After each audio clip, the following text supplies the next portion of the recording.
Ahí está, este es el enunciado del ejercicio, ¿sí? Bueno, los tensores de inercia, las inercias de las matrices, significa esto, cantidad de autovalores positivos, cantidad de autovalores negativos y autovalores nulos.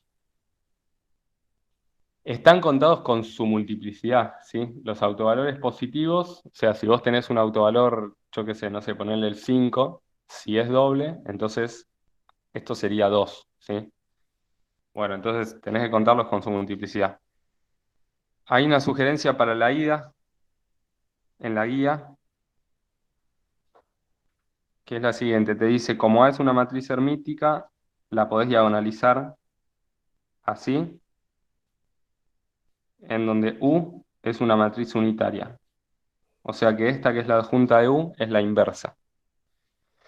Entonces, vas a definir esta matriz diagonal, que es, a ver, estos autovalores de la matriz diagonal, la matriz del medio siempre tiene que ser diagonal y consiste de los autovalores. Ahora, los autovalores son en parte positivos, en parte negativos y en parte nulos. Entonces, si vos los ordenás, por ejemplo, ponés todos los positivos primero, te va a quedar lambda 1 hasta lambda p, donde p es la cantidad de autovalores positivos, y después pones los negativos. Entonces te va a quedar lambda p más 1, coma, hasta lambda, si tenías q negativos, p más q. Y después te quedan todos ceros.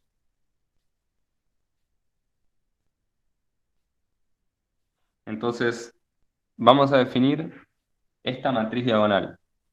Vamos a hacer diag y vamos a poner raíz de lambda 1, raíz de lambda 2, así hasta lambda p, que son los positivos. Después para los negativos, lo que voy a hacer es poner raíz de menos lambda p más 1. Si le pongo un menos adelante, puedo tomar raíz porque va a pasar a ser un número positivo. Y voy a hacer así con los otros, ¿no? Con todos los negativos.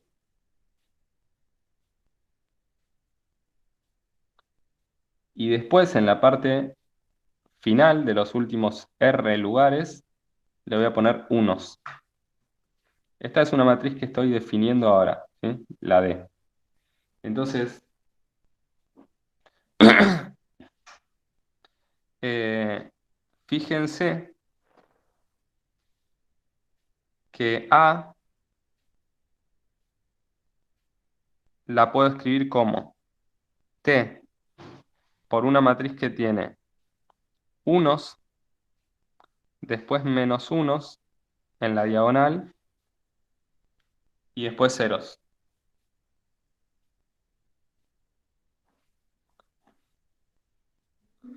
por T adjunta. ¿Qué cantidad de unos tiene? P. ¿Qué cantidad de menos unos? Q. ¿Y qué cantidad de ceros? R. ¿Sí? Justamente los elementos de la terna de inercia de A.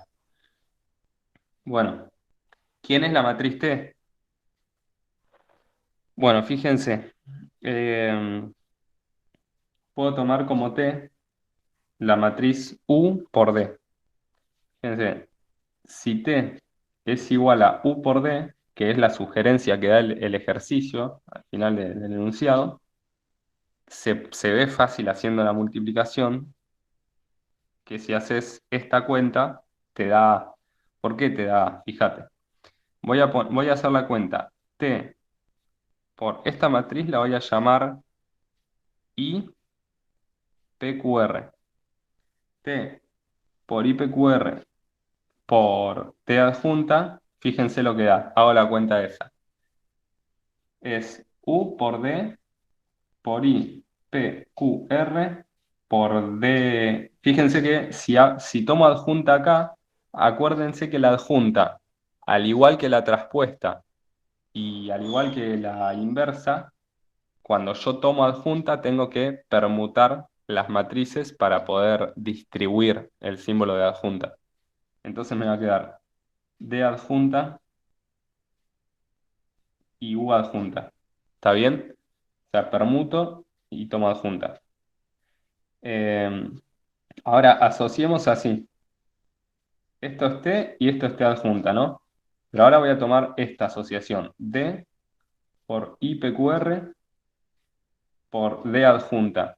D adjunta, acuérdense que cuando una matriz es hermítica, todos los autovalores son reales. Entonces, todos estos números que aparecen en la diagonalización de la matriz A son reales. Entonces, estas raíces son números reales, está todo bien, y entonces la adjunta de una matriz real no es más que la traspuesta, porque la conjugación no va a jugar ningún rol, ¿sí? Y la traspuesta de una matriz diagonal es la misma matriz diagonal. Entonces, acá donde dice D adjunta, transponer es lo mismo y conjugar no tengo que conjugar porque es una matriz real, así que dejo la D. Y acá dejo U estrellita. Entonces, eh, ¿cuánto da? Fíjense que estas tres matrices son tres matrices D, I y D. Bueno, D y D son la misma. Estas dos matrices, si quieren, la D y la I, son diagonales las dos. Entonces, cuando vos multiplicas, simplemente lo que estás haciendo es multiplicar los elementos de la diagonal. El cuarto elemento de la diagonal con el cuarto elemento de la diagonal de la otra y va en la cuarta posición de la matriz resultado y así, ¿sí? Entonces, cuando yo hago D por I por D, queda, fíjense que la matriz I tiene todos unos arriba. Entonces, cuando la multiplico por la D esta, me va a quedar lo mismo. Funciona igual que la matriz identidad, la primer parte de la matriz I, IPQR. Hasta la posición P funciona igual que la identidad. Así que me quedan todos estos números igual. Estoy analizando cómo queda esto, este producto de estas dos. Los primeros P elementos de la diagonal del resultado me quedan igual que D. Los siguientes Q elementos tengo todos menos uno acá. Entonces es como multiplicar por menos la identidad. Entonces son estos, pero con un menos adelante. Entonces, IPQR por D te queda una matriz diagonal que tiene primero la raíz de lambda i hasta el lugar P. Después va a tener menos la raíz de los lambdas en las segundas posiciones, digamos, entre P más 1 y P más Q. Y después al final, que acá tenés unos y acá tenés ceros, te va a dar cero. ¿Sí? Te va a dar todos ceros los últimos R lugares. Entonces, ¿qué pasa cuando multiplico esta matriz a izquierda por D? ¿Cómo queda? Me va a quedar raíz de lambda por raíz de lambda, los primeros P. Raíz de lambda por raíz de lambda te va a quedar lambda. Después, este por este, perdón, acá iba con un menos, este por este te va a quedar eh, el raíz de menos lambda con raíz de menos lambda te va a dar menos lambda y tenés un menos afuera de la raíz, o sea que te va a quedar menos menos lambda. Entonces te va a quedar lambda. Y al final, cuando hagas el uno por el cero te va a dar cero. O sea que te va a quedar exactamente esta matriz. Entonces, si ustedes hacen esta cuentita, la escriben, acá al final te queda lambda. Y bueno, y acá la U estrellita. Entonces, ¿esto qué era? Esto era exactamente la factorización de A. Entonces, A lo puedes escribir al final, ¿a qué llegamos? A que A lo puedo escribir como T por I, T, Q, R por T estrellita. ¿Cuáles fueron las hipótesis que me permiten escribir a la A de esta manera? Dos, eh, o una si quieren, que A es unitaria. Que A es unitaria y el hecho de que tiene P autovalores positivos, Q negativos y R nulos. Si yo hago lo mismo con la B, ¿por qué puedo hacer lo mismo con la matriz B? Porque yo sé que la matriz B también es hermítica y también tiene P positivos, Q negativos y R nulos. Entonces puedo escribir T, o si quieren otra matriz de acá, no sé. Acá te va a quedar L por I, P, Q, R por L adjunta. O sea, la matriz que te quede para la diagonalización de la letra B va a ser otra, pero la matriz del medio que tiene esta matriz del medio va a ser igual, porque esta matriz depende exclusivamente de la cantidad de autovalores positivos, negativos y nulos que tenés. Y si la hipótesis es que las inercias de A y de B son iguales, estos tres numeritos tienen que ser iguales. Entonces, fíjense lo que pasa. Eh,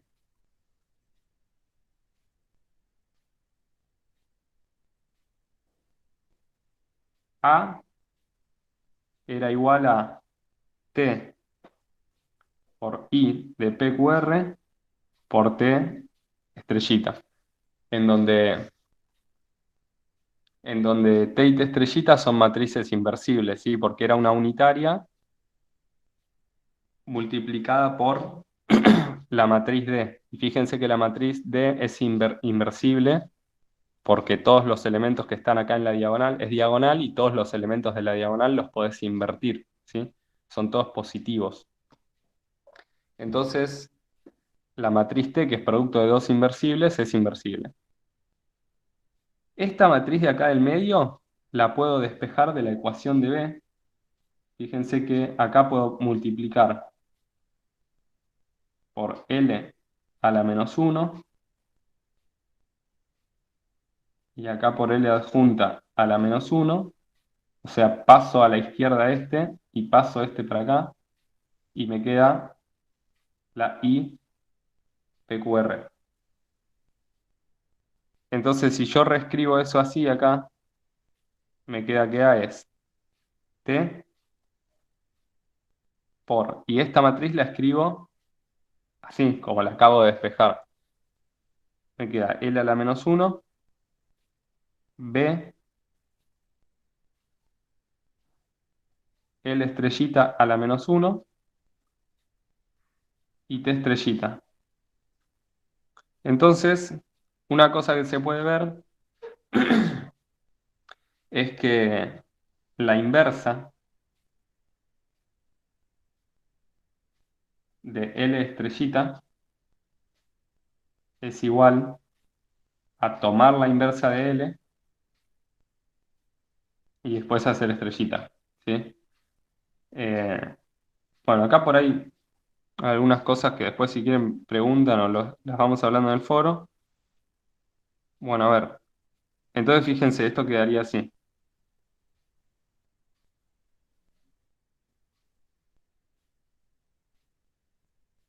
¿sí? Cambié estos dos, es lo que dice acá. Cambié la inversa y la adjunta.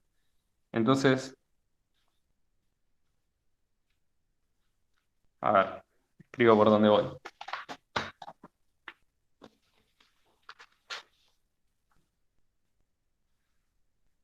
Estoy acá.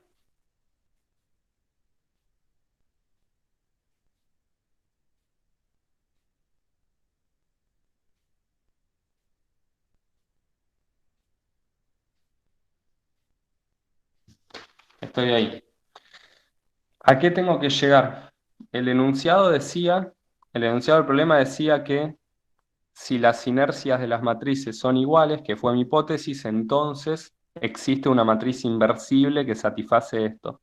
Bueno, ¿quién va a ser la matriz inversible entonces? S para mí va a ser T por L a la menos 1. ¿Por qué es inversible? Porque es un producto de dos matrices que tienen inversas. Las dos T y L a la menos 1, las dos son inversibles. Entonces, fíjense, ¿cómo hago S adjunta? Es T por L a la menos 1, estrellita. La estrellita, para distribuir en un producto de matrices, tenés que permutar las matrices antes de distribuir la adjunta, digamos, y te queda así. Entonces, fíjense, esto que está acá sería S. Yo estoy definiendo quién es S, digamos, ¿sí? Apropiadamente para que me quede así. elijo la de la izquierda como S y tengo que tener la suerte que la derecha me quede la adjunta. Eso no lo puedo elegir, elijo una de las dos. Y tuve la suerte de que si hago la adjunta de la matriz que yo definí como S, me queda realmente la expresión que tengo a la derecha. Entonces, listo, encontré una matriz inversible y A me queda escrita en términos de esa matriz como S por B por S adjunta. O sea, se está cumpliendo la implicación que pide el teorema. Esto es la ida, digamos. Entonces, la vuelta, la vuelta habría que probar que si existe S inversible tal que A es igual a S por B por S adjunta, entonces las inercias de A y de B son iguales.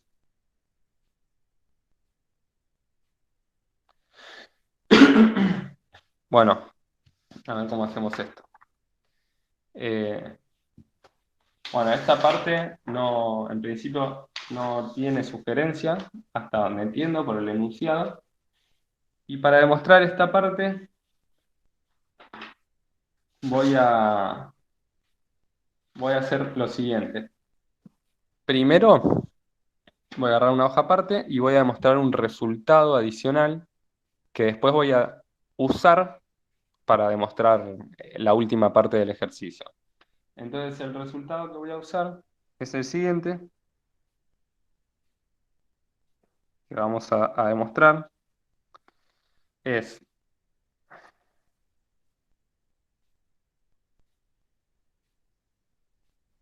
si M es una matriz hermítica, tal que X adjunta por M por X es mayor que cero para todo X no nulo en un subespacio S con dimensión K, entonces M tiene K autovalores, tiene al menos K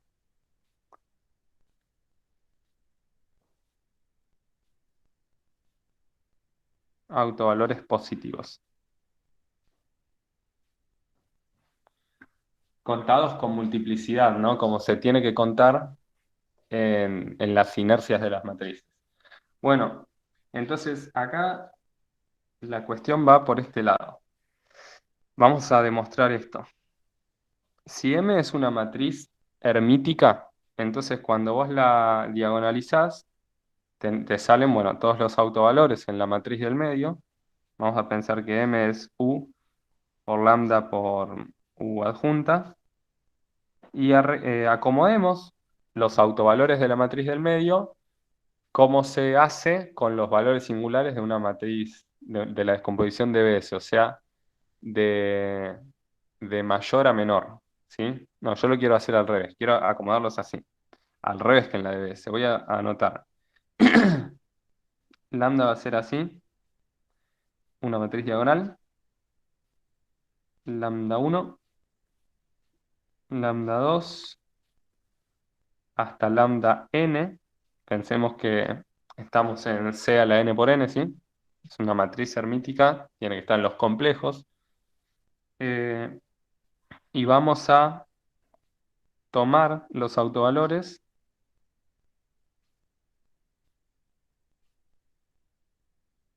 ordenados de esta forma,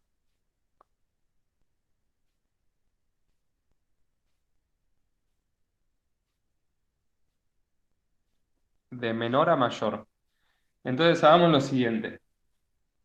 Voy a considerar un subespacio que sea el generado por B1, B2, B, n menos k más 1. Cada uno de estos va a ser autovector del autovalor correspondiente. El que dice B1 es autovector D, autovector asociado a lambda uno, ¿sí? El que dice B2 es un autovector asociado a lambda 2, etcétera, ¿sí? Así con todos. Pero termino en un momento por acá con el lambda n menos k más 1, ¿sí? Eh, y llego hasta ahí. Y tomemos B1, B2, todos, considerémoslos perpendiculares. Siempre que tenés autovalores de una matriz hermítica, los puedes considerar perpendiculares, ¿sí? O los podés tomar perpendiculares. ¿Por qué? Porque si los autovectores pertenecen a autovalores distintos, te quedan perpendiculares por default. Aunque vos no quieras, te quedan perpendiculares.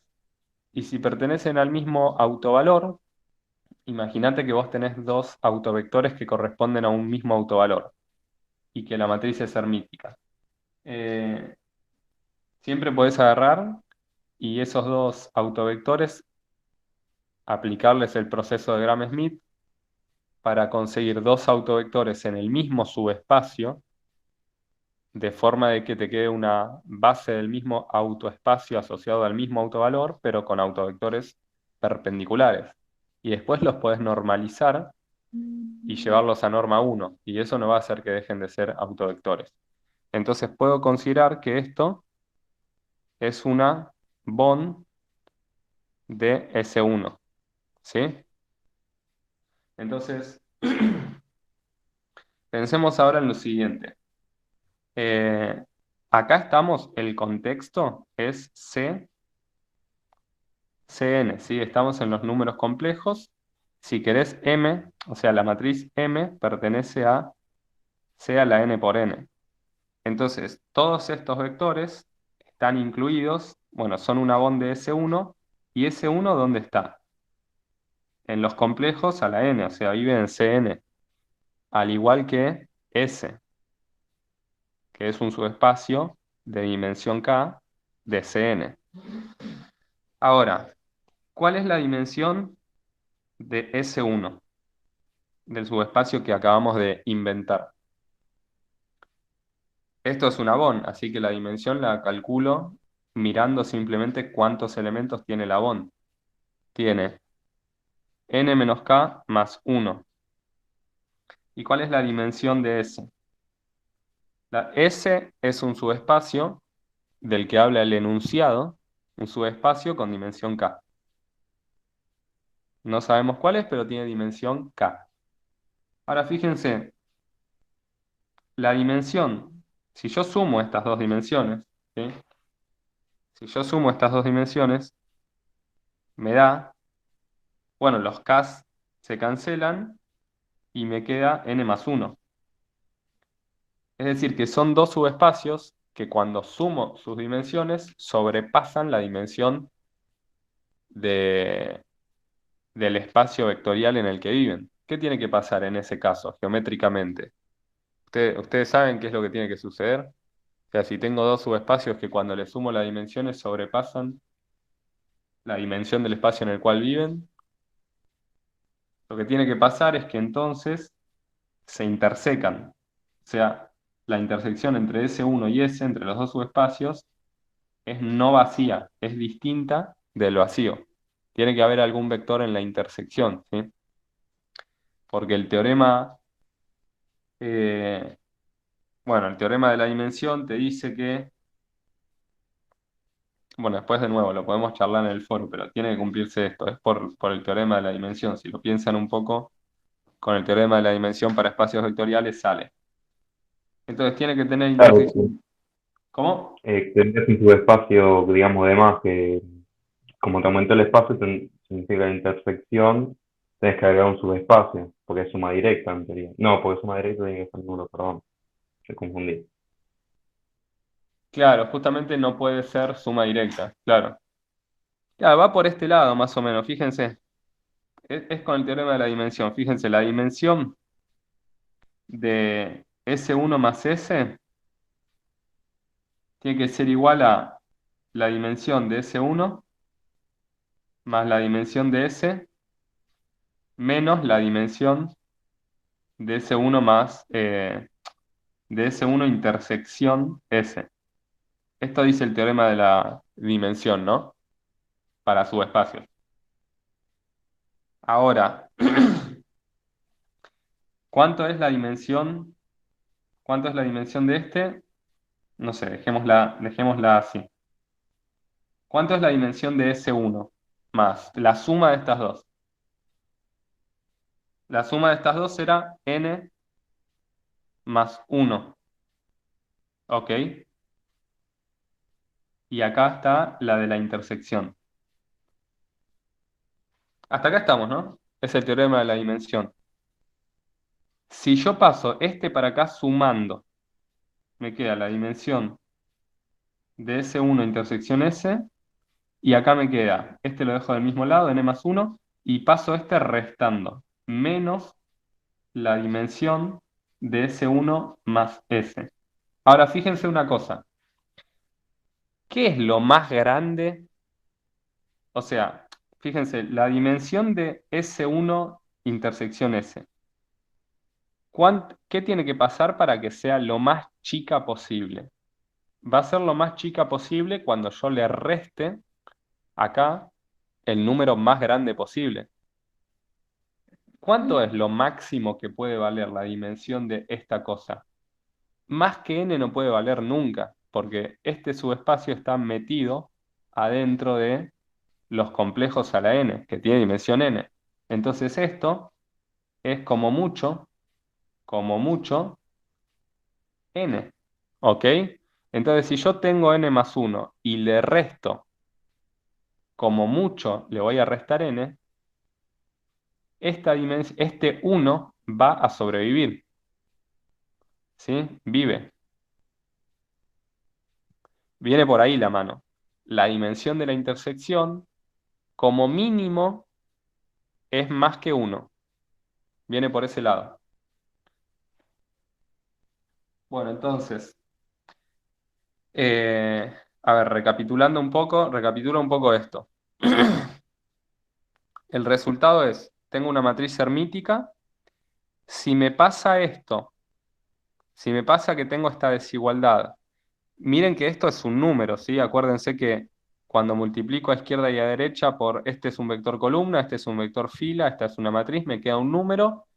Ese número, si me pasa que es un número positivo, para todo vector no nulo de un subespacio de dimensión k, entonces tengo al menos k autovalores positivos, estrictamente positivos. La demostración viene por este lado, tomo la factorización de m, tengo muchos autovalores, los ordeno, pongo al final los más grandes y considero un subespacio que estoy inventando exclusivamente para la demostración de este resultado. Ese subespacio es los autovectores de cada uno de estos autovalores hasta un punto. ¿Qué punto? Hasta el n menos k más 1. ¿Sí? Después no considero más. Miro la intersección de este subespacio con el subespacio del enunciado, que no sé cuál es, pero por cuestiones de dimensión tiene que haber intersección sí o sí. Entonces, ¿qué es lo que hago? Voy a usar para mi demostración un elemento en la intersección de los dos subespacios. Ya estoy seguro de que ese elemento existe, un elemento no nulo, ¿sí? Entonces, sea x distinto de 0, que cumpla que x está en S1 intersección S, ¿sí? Y aparte, déjenme que x esté normalizado, ¿sí? Siempre que vos tenés un vector en un subespacio, si lo multiplicás por cualquier número, va a seguir estando en el subespacio, ¿sí? Es una de las propiedades fundamentales de los subespacios. Entonces, siempre que vos tengas un vector no nulo, multiplicándolo por un número apropiado, podés llevarlo a norma 1. Así que déjenme tomar ese vector, además de con estas dos condiciones, con la norma de x igual a 1, ¿sí? Entonces, voy a hacer lo siguiente. Este vector está en la intersección de S y de S1. Pero el enunciado me decía que cuando yo tengo un vector que está en S, por hipótesis, eh, los vectores que están ahí me cumplen esto, que esta cuenta es mayor a cero, ¿sí? Pero por otra parte, como el vector x está en S1, esto es porque x está en S. Ahora, como x está en S1, yo sé que puedo escribir a x como,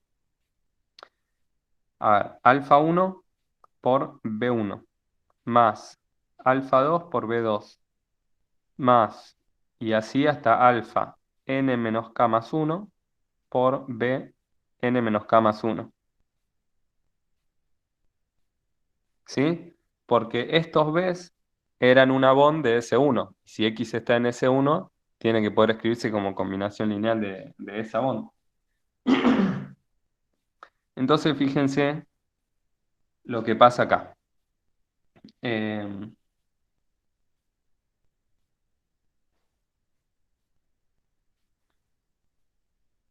bueno, a ver. Si yo hago M por X, puedo hacer, sería como hacer M por esto que está acá, ¿no? Por esta combinación lineal. Si yo hago M por esta combinación lineal, el producto de matrices de M por X es distributivo, ¿no? Entonces me va a quedar así al final. Díganme si esto me lo creen, me parece que sí.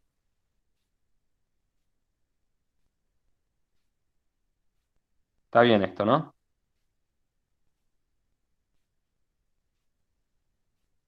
O sea, hice propiedad distributiva. Hago M por X, uso la escritura de X así, pero acordate que estos Bs, B1, B2, eran todos autovectores de M. Entonces al final esto me queda alfa 1 y B1 era un autovector asociado al autovalor lambda 1, B2 asociado al lambda 2, etcétera. Entonces acá me va a quedar lambda 1 por B1, lambda 2 por B2, etcétera, ¿sí? Todos igual.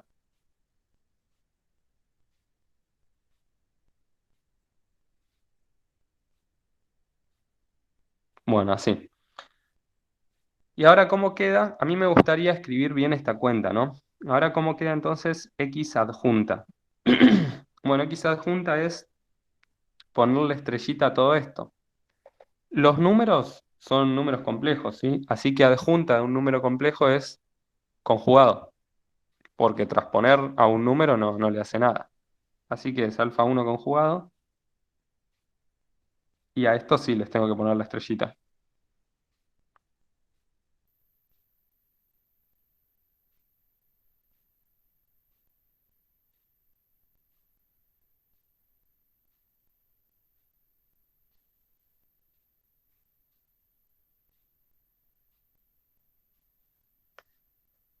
Bueno, entonces, ¿cómo queda finalmente? eh, ¿Cómo queda finalmente esta cuenta? Tengo que hacer, tengo que multiplicar este renglón por el de arriba, ¿sí? Por este. Tengo que hacer este producto.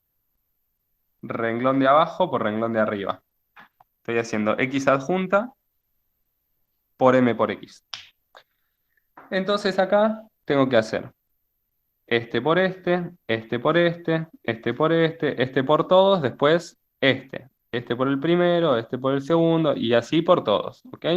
Entonces, a ver, este por este, fíjense, cuando yo tengo un vector y le hago la adjunta y lo multiplico por el vector original, así, esto es exactamente lo mismo que hacer el producto interno de B1 con B, ¿sí?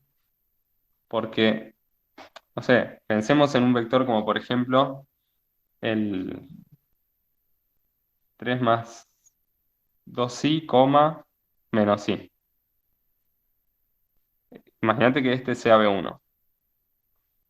¿Quién es B1 adjunta? Traspuesto y conjugado, o sea, sería 3 menos 2i y acá i. Lo traspuse, lo paré y además lo conjugué. Y cuando hago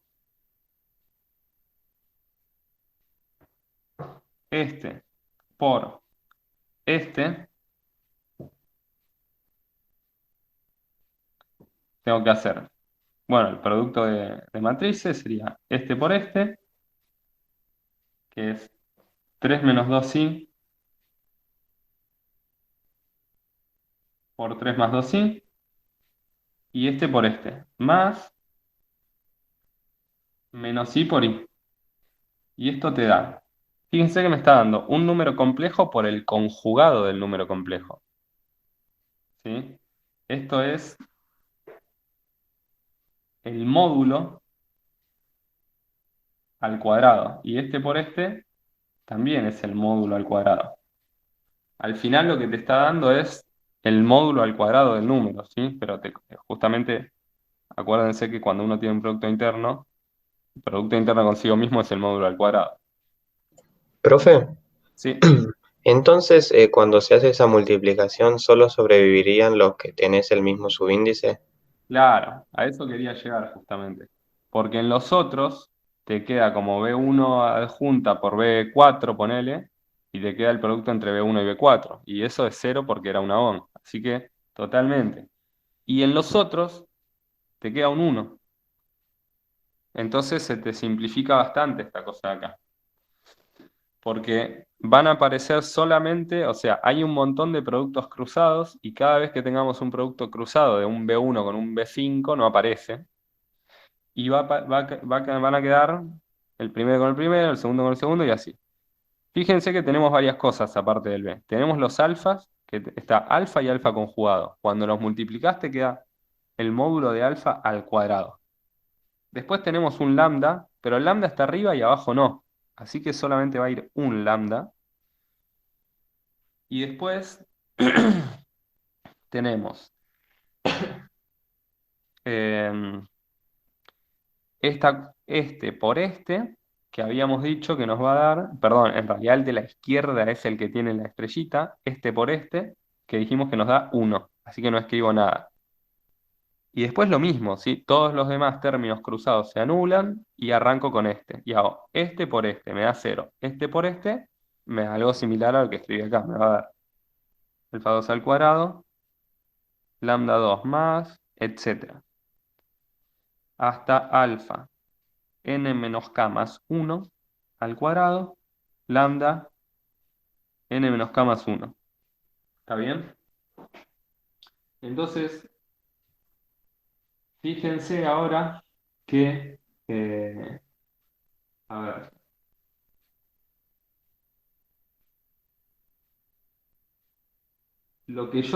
a ver, yo tenía los autovalores ordenados, ¿sí? Estaban ordenados de forma que este era el más chico y este era el mayor. En realidad, había otros más grandes que este. Este no era el mayor que todos, ¿sí? Yo los había ordenado así. Lambda uno el más chico, después lambda 2 así, hasta algún punto intermedio donde aparecía este y después seguían más grandes. Pero dentro de los autovalores que aparecen en esta expresión, este es el mayor. ¿Sí? Entonces, esta expresión yo la puedo agrandar y cada vez que aparezca algún autovalor que no sea el mayor, yo lo borro y pongo el mayor. Entonces me va a quedar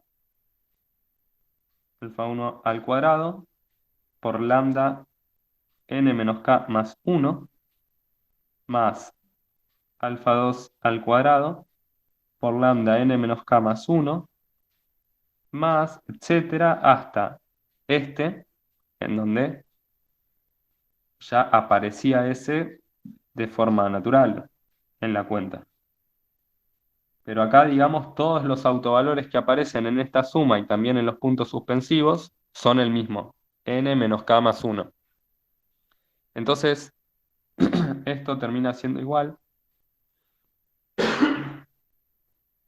A ver,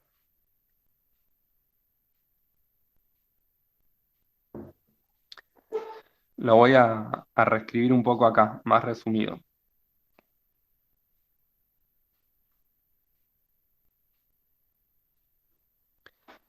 Habíamos partido de acá. hicimos la cuenta esta en detalle y vimos que podíamos reescribirla así. Ya que acá se repite el mismo autovalor siempre, lo voy a sacar de factor común, ¿sí? Por acá también está, lo voy a sacar de factor común y me va a quedar la suma de estos alfa i al cuadrado y esto. Y acá estos, bueno, son varios hasta n menos k más 1. Bueno, pero esto es un número positivo, ¿sí? Porque es una suma de cuadrados, ¿ok? O sea, sabemos que ese número es no negativo, ¿sí? Y no puede ser cero tampoco, porque acá tenemos una desigualdad. Bueno, podría ser que sea cero. O sea, tampoco puede, claro, tampoco puede ser cero porque el producto de este número contra lambda me da mayor que cero. Si este número fuese cero, estaría contradiciendo esta desigualdad. Y negativo no puede ser seguro, ¿sí? O sea que estamos de acuerdo que este número es positivo. Entonces, si ese número es positivo, porque es una suma de cuadrados que no puede ser cero, ¿de qué signo es este número? ¿De qué signo se deduce que es? Naturalmente, por la desigualdad, también tiene que ser positivo. O sea, conclusión, conclusión, lambda n menos k más 1 es positivo.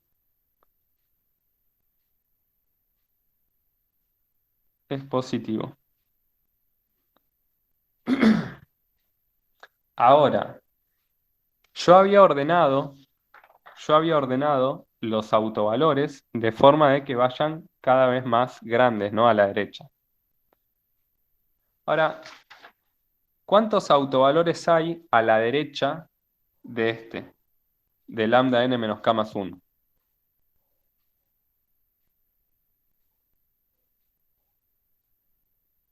Habría que contar hasta llegar hasta n, ¿sí?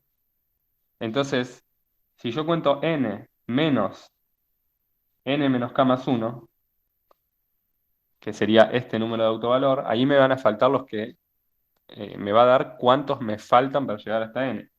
Cancelo esto, me faltan k menos 1. Entonces, tengo a la derecha k menos 1 autovalores más, aparte de tener este positivo.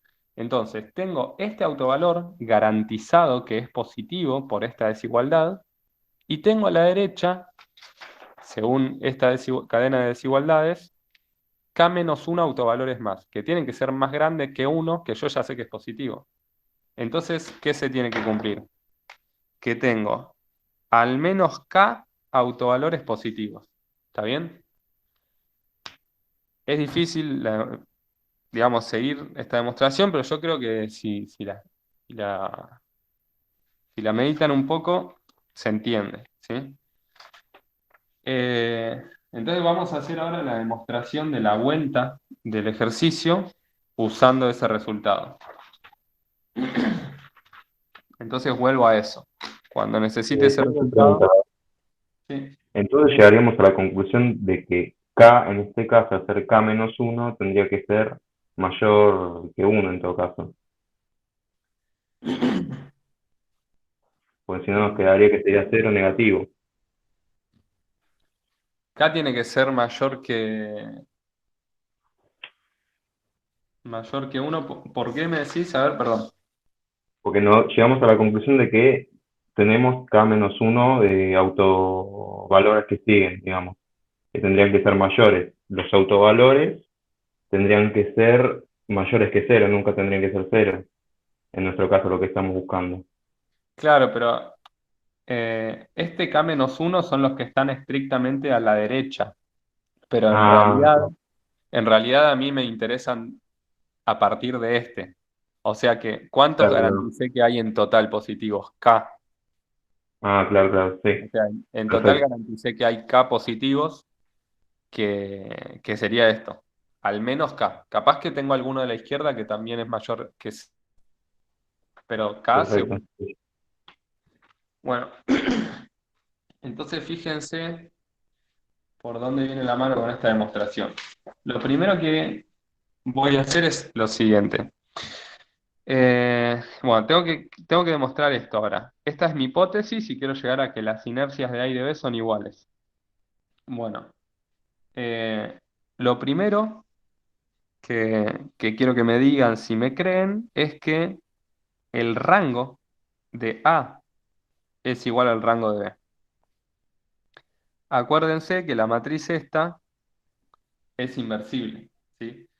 O sea, yo tengo una matriz y la multiplico por una matriz que es inversible. Eso no le cambia el rango, ¿sí? ¿Estamos de acuerdo en eso? Sí, perfecto.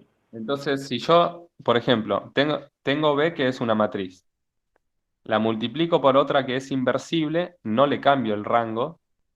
A ver, si esta matriz por la que estoy multiplicando no fuese inversible, probablemente le cambie el rango. Pero si es inversible, no. Y después la multiplico de nuevo, esta matriz tiene el mismo rango que B. La multiplico de nuevo por otra que es inversible. Tampoco le cambia el rango. Entonces, esta matriz tiene el mismo rango de B, pero esta matriz es A. Entonces, A y B tienen el mismo rango, ¿sí? Entonces, eh, fíjense, en un momento yo les dije, les aseguré más atrás, que la adjunta conmutaba con la inversa. Fíjense lo siguiente, ¿sí? Si yo tengo una matriz que tiene inversa, vale, para aclarar ese punto, ¿sí? Vale esto, que S por S a la menos uno es la identidad, ¿no? Esto es una obviedad, cómo funciona la inversa. Si yo tomo adjunta de los dos lados de la igualdad acá, ¿cuál es la adjunta de la identidad?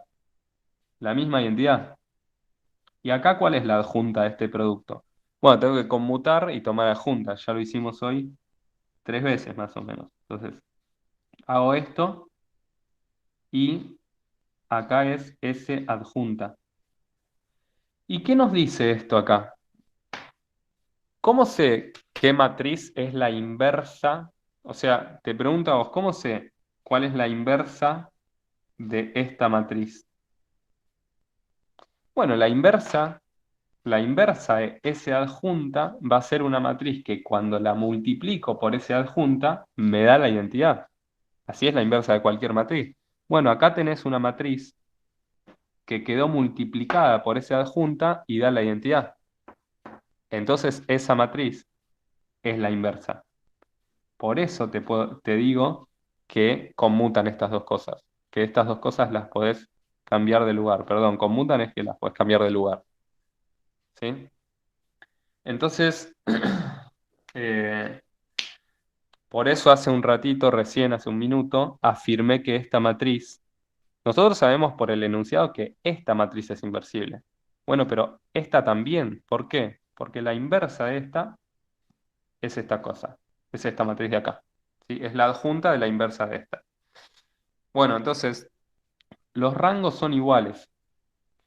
Ahora, si los rangos de una matriz son iguales, ¿qué cosas van a ser iguales también? La dimensión del espacio nulo de A o del núcleo de A. A veces también núcleo o espacio nulo, a veces uno abusa un poco de esa nomenclatura. ¿Estamos de acuerdo en esto? Que los espacios nulos de las dos matrices tienen que tener la misma dimensión. Tengo dos Sí, sí. matrices, claro, tengo dos matrices del mismo tamaño que tienen el mismo rango. Bueno, los espacios nulos, por el teorema de la dimensión, tienen que también necesariamente tener las mismas dimensiones. Bueno, entonces, pero nosotros sabemos que la dimensión del espacio nulo está relacionado con los con los autovalores nulos. Justamente, el espacio nulo de la matriz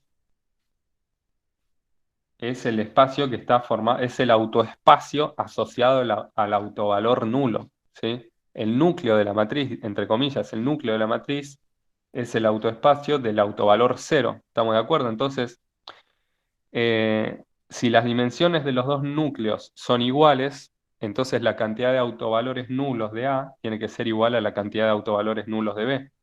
Y eso era lo que llamábamos I0 de A, cantidad de autovalores nulos de A, tiene que ser igual a cantidad de autovalores nulos de B. ¿Está bien? Este es el último numerito que aparece en la terna de inercia. Tengo que demostrar la igualdad de los otros dos. Entonces, para los otros dos, hagamos lo siguiente. Fíjense que para los otros dos bastaría con que demuestre la igualdad de solamente uno. Yo tengo tres numeritos, ¿no? En la terna de inercia, que son I más, I menos y R. Y el I0 que es R, ¿sí? Entonces, este ya está demostrado que es igual para A y para B. Les voy a demostrar que este es igual y como P más Q más R tiene que sumar N, ¿sí? En total tengo que tener N autovalores contados con multiplicidad. No hace falta, no va a hacer falta que les demuestre que el I menos de A es igual al I menos de B porque sale por descarte. Yo sé que los tres tienen que sumar lo mismo, que es n, y sé que dos de los tres sumandos son iguales. Entonces el tercero lo despejas que es igual. ¿Estamos de acuerdo? Entonces demostremos que I más de A es igual a a I más de B. Entonces voy a hacer lo siguiente. Voy a definir un subespacio que va a ser el generado por B1, B2, etcétera, hasta BP, ¿sí? En donde estos son los primeros P autovectores de la matriz A, que vendrían a ser los que tienen asociados autovalores positivos. Ahora ya no estoy ordenando los autovalores de menor a mayor como hice para la demostración del resultado, ¿sí? Ahora estos autovectores corresponden a los autovalores de A que tienen signo positivo. Por eso justamente al autoespacio le puse S+, ¿sí? Sería el autoespacio, sería una especie de autoespacio de autovalores positivos. Bueno, aparte voy a tomar a estos como constituyentes de una bond, ¿sí? Estos van a ser una bond del espacio este en cuestión, del subespacio. Y voy a tomar, o mejor, hagámoslo así. Fíjense, si X, si yo tengo un vector que pertenezca acá, fíjense lo que pasa. Que no sea cero, ¿sí? Si tengo un vector no nulo en ese subespacio, fíjense lo que pasa cuando hago X estrellita por A por X. Esto me va a dar. Ustedes pueden ver con una cuenta similar a la que hice en la demostración de antes, que esto me da. A ver, primero tienen que escribir al X así, ¿no? Como combinación de estos. Alfa 1 por B1, bla, bla, bla, hasta alfa P por BP. Si hacen esta escritura de X y hacen la adjunta también acá conjugando, acá poniendo estrellita, acordándose que estos son autovectores de A, todos, con autovalores lambda 1, lambda 2, lambda P, al final esta cuenta, repitiendo lo que hice hace un ratito, les queda así.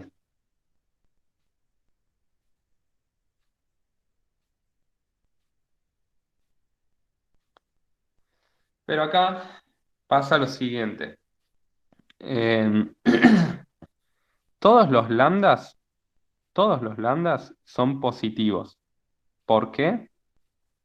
Porque son autovalores de autovectores de los primeros P autovectores. Y justamente esos primeros autovectores se caracterizan por tener autovalores positivos. Entonces todos los lambdas son positivos. Y aparte, como X no es cero, no es el vector cero, alguno de los coeficientes de la bond, alguno, existe un alfa i distinto de cero. ¿Sí? Si todos los coeficientes son cero, x no va a ser no nulo. Entonces, alguno va a ser distinto de cero, y entonces algún cuadrado me va a dar positivo. No sé cuál, pero alguno me va a dar mayor que cero.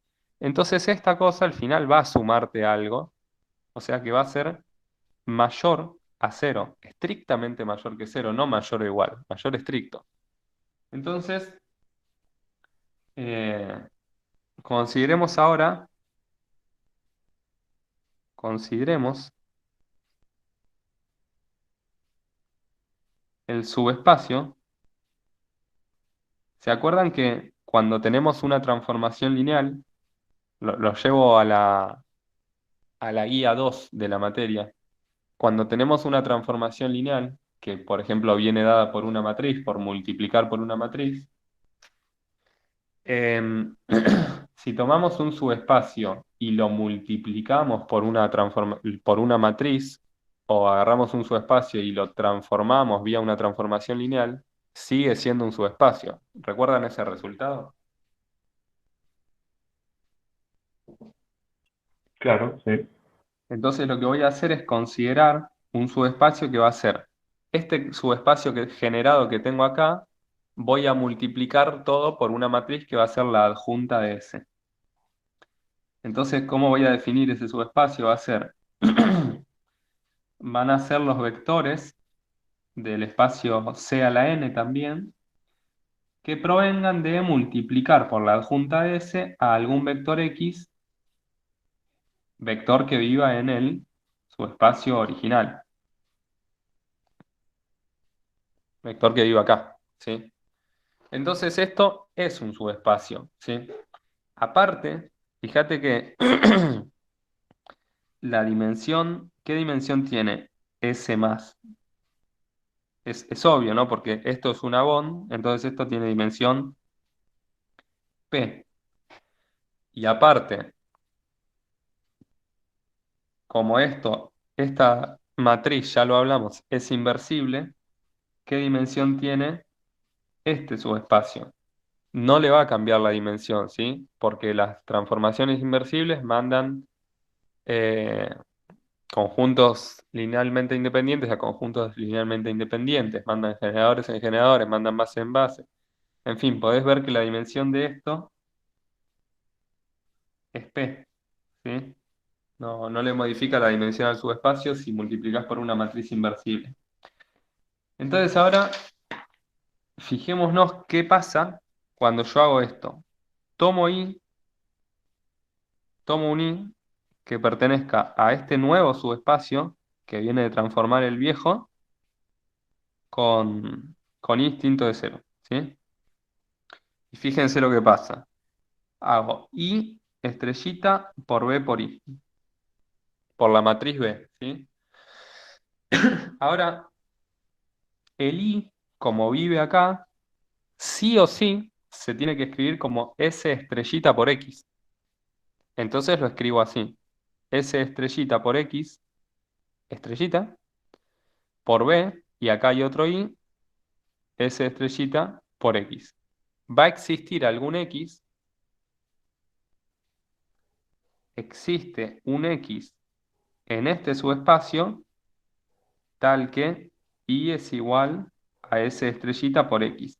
Aparte, fíjense una cosa, como I es distinto de cero, X también va a tener que ser distinto de cero, porque si no, el I valdría cero.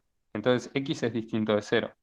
Bueno, ¿qué pasa acá entonces? Hago la estrellita de esto, voy a tener que dar vuelta al producto, me va a quedar X estrellita, S. Acá me queda S estrellita, estrellita. O sea, la adjunta dos veces seguidas. La adjunta ustedes saben que es una involución. Eso quiere decir que cuando la aplicás dos veces seguidas es como no hacer nada. Es como la traspuesta, como la inversa. Bueno, entonces esta cuenta nos queda así. Y acá es donde entra en juego nuestra hipótesis. Ahora nuestra hipótesis, o sea, ya usé una parte de la hipótesis varias veces. Por ejemplo, acá estoy usando la hipótesis de que esto es inversible. Y esto es inversible porque S es inversible. Y eso era parte de la hipótesis, que ese era inversible. Pero acá voy a usar otra parte de la hipótesis que era que este producto justamente es la matriz A. Entonces acá nos queda A y acá nos queda así. Ahora, fíjense, X es un vector que vive acá y que es distinto de cero. Entonces, ¿qué tiene que pasar? Estamos en estas condiciones. Esta cuenta tiene que ser mayor a cero. O sea que esta cuenta ya vimos que es mayor que cero. Y la conclusión es la siguiente. Cuando yo multiplico, acá tengo una cadena de igualdades, por lo tanto, y adjunta por b por i es mayor que cero para todo i distinto de cero este subespacio, en este subespacio que tiene con dimensión igual a p. Y acá es donde entra el resultado que les demostré hace un ratito, que era, si vale esta desigualdad para cualquier vector i dentro de un subespacio de dimensión p, entonces como mínimo tengo p autovalores positivos. ¿Está bien? Entonces acá, usando el resultado de antes, demostré que b tiene al menos p autovalores positivos. ¿Sí? ¿Se llega a leer ahí abajo? Bueno, Sí, sí. entonces, lo que acabo de demostrar con esto es lo siguiente. Eh, P lo vengo usando como la cantidad de autovalores positivos de la matriz A. Y lo que acabo de ver es que la cantidad de autovalores positivos de la otra matriz es como mínimo como esa, o sea, es mayor o igual que P. O sea, acabo de demostrar esto. Pero bueno, yo no quería demostrar que era mayor o igual, quería demostrar que era igual. Pero acá lo que pasa es que la hipótesis del enunciado, la hipótesis del ejercicio es la siguiente. Yo lo que te demostré es que si hay esta relación entre las matrices A y las de B, la cantidad de autovalores positivos para B es mayor o igual que la cantidad de autovalores positivos para A, siempre que la matriz sea inversible. Pero la verdad es que de acá yo puedo despejar B y me va a quedar así.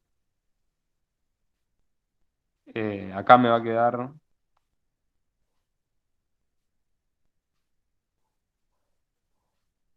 estoy despejando mal, me va a quedar, paso la S como S a la menos 1, multiplico a izquierda por S, así. Entonces, al fin y al cabo, si yo quiero, digo, bueno, llamemos T a S a la menos 1, es inversible, y entonces B la puedo escribir como T por A por T estrellita. Acuérdense que esto puedo cambiarlo de lugar, ¿sí? Entonces me queda T estrellita. Entonces, al fin y al cabo, A y B están en las mismas condiciones. Si yo puedo escribir la matriz A así, también puedo escribir la matriz B así, en donde T también es inversible. Y de acá, haciendo la misma demostración que recién, sacaría que I más de B es menor o igual que I más de A, ¿sí? Y juntando con el resultado que ya conseguí recién, ahí sí que concluiría que los índices de inercia positivos serían iguales, ¿sí? Entonces tengo esto, ya tenía que los I0 eran iguales, y bueno, como paso final sería demostrar que I menos son iguales. Pero ya les digo, vos sabés que el I menos, el I más y el I0 de una matriz tienen que sumar n. Entonces, por despeje sale que los I menos son iguales. Bueno, eso era lo que le quería contar. No sé si les quedó alguna duda. Es largo el procedimiento. Yo, la verdad, no encontré otra forma en realidad encontré otra forma, pero apelaba, usaba un teorema que es el teorema que se llama la ley de inercia de Sylvester, y, y preferí no usar ese resultado porque esto me pareció un poco más largo, sin duda, pero usa cosas que se pueden entender todas, me parece. No sé, si les quedó alguna duda me preguntan, si no, estamos acá. Y si no, también lo seguimos por el foro. Se entendió perfecto, Gabriel. Muchas gracias. Bueno, no, por favor. Bueno, entonces, hasta la próxima. Hasta la próxima, profe, gracias. Chao.